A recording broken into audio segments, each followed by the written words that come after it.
नमस्कार दोस्तों, मैं डॉक्टर कपिल आपका मेरे चैनल में स्वागत करता हूं।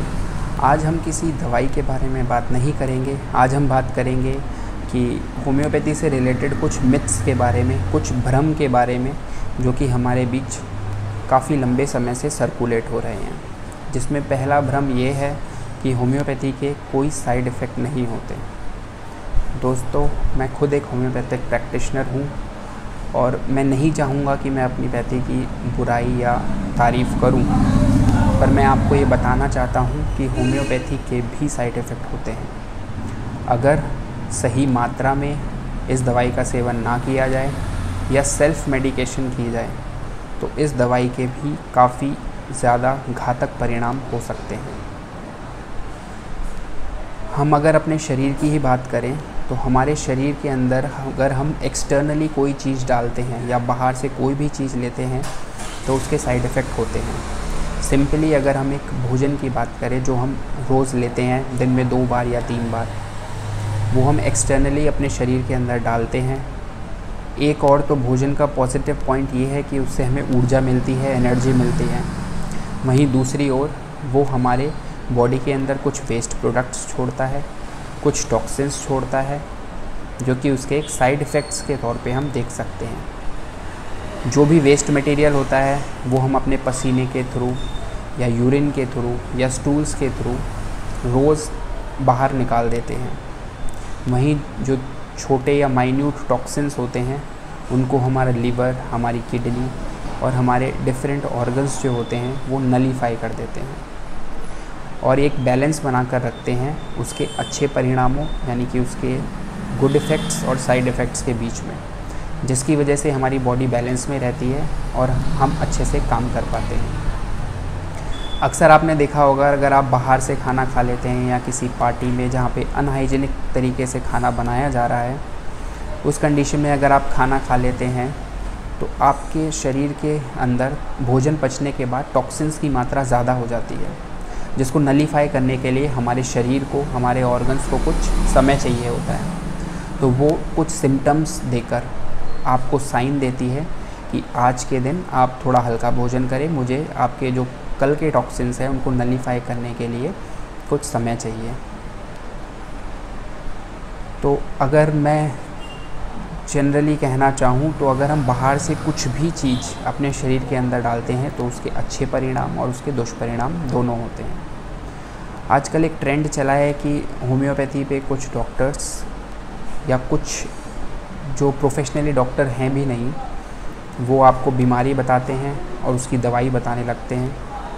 होम्योपैथी में इस तरीके से आप ट्रीटमेंट नहीं कर सकते हैं। जो होम्योपैथी के जानकार हैं वो जानते होंगे कि ये एक इंडिविजुअलिस्टिक साइंस है, यानी कि पेशेंट दर पेशेंट अलग होती जाती है। एग्ज़ाम्पल के तौर पे अगर आप एलोपैथी में जाते हैं और आपको फ़ीवर हो रहा है तो अगर आप उसके पास 10 पेशेंट आ रहे हैं डॉक्टर के पास जो कि फ़ीवर के हैं, तो वो सबको पैरासीटामोल देता है।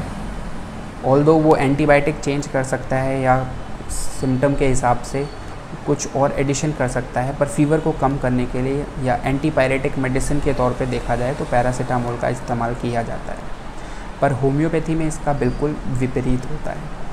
अगर आपके पास एक सिंपल सर दर्द भी लेकर 4 पेशेंट आ रहे हैं तो उसके सिम्टम के हिसाब से किसी को बेलाडोना प्रिस्क्राइब की जाएगी, किसी को ब्राइनिया प्रिस्क्राइब की जाएगी, किसी को पल्सेटिला प्रिस्क्राइब की जाएगी और किसी को नाइट्रोम्योर प्रिस्क्राइब की जाएगी।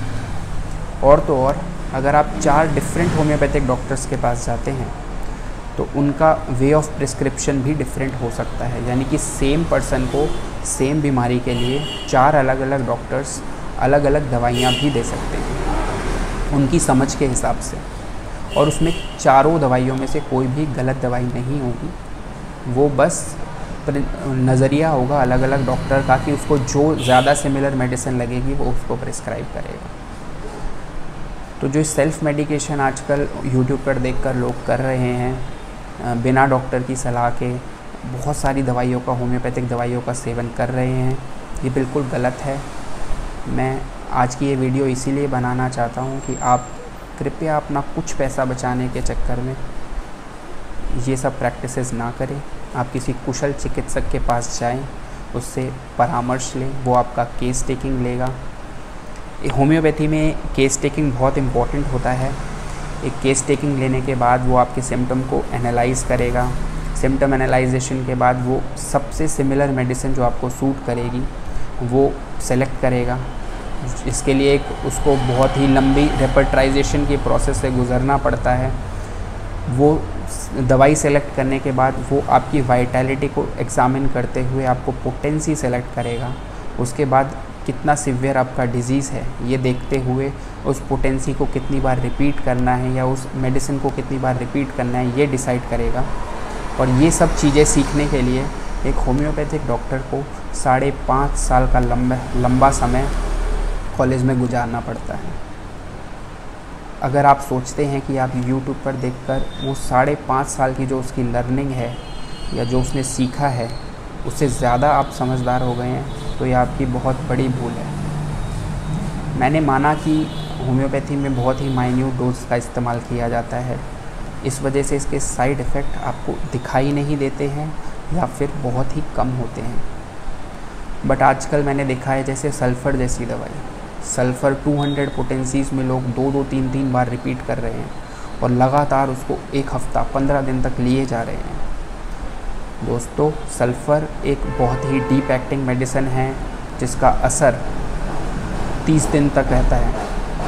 इतने लंबे समय तक जिस दवाई का असर रहता हो उस दवाई को आप बार बार हर दिन में 3 बार रिपीट कर रहे हैं, तो आप सोच सकते हैं कि आप कितनी ज़्यादा ओवरडोजिंग कर रहे हैं उस दवाई की और उसके आपके शरीर के ऊपर क्या इफ़ेक्ट होगा। साथ ही साथ दोस्तों, जो पेटेंट दवाइयाँ होती हैं, मैं किसी पेटेंट दवाई के ख़िलाफ़ नहीं हूँ, पर उसमें बहुत सारे जो दवाइयों का इस्तेमाल किया जाता है जो कि उस सिमिलर टाइप ऑफ कंडीशन के लिए इंडिकेटेड होती है।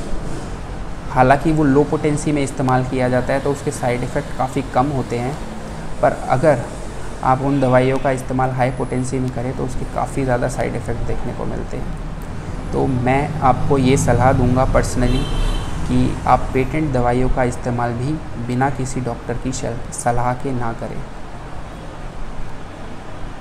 दोस्तों, आशा करता हूँ आपका ये जो डाउट है ये क्लियर हो गया होगा।